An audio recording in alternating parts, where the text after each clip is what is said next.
ভিক্ষুক রাস্তা দিয়া যায় আর জমিদারের পুত্রবধূও যায়। একজন সামনের থেকে আসতেছে, একজন সামনের দিকে যাইতেছে। দুইজনের ক্রসিং এর সময় ভিক্ষুকের গায়ের কাদা জমিদারের পুত্রবধূর গায়ে লেগে গেছে।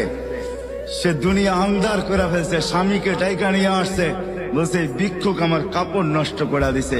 সে শুধু ভিক্ষুক ছিল না, বৃদ্ধ ছিল। বৃদ্ধ ছিল না শুধু, জীর্ণ ছিল, শীর্ণ ছিল।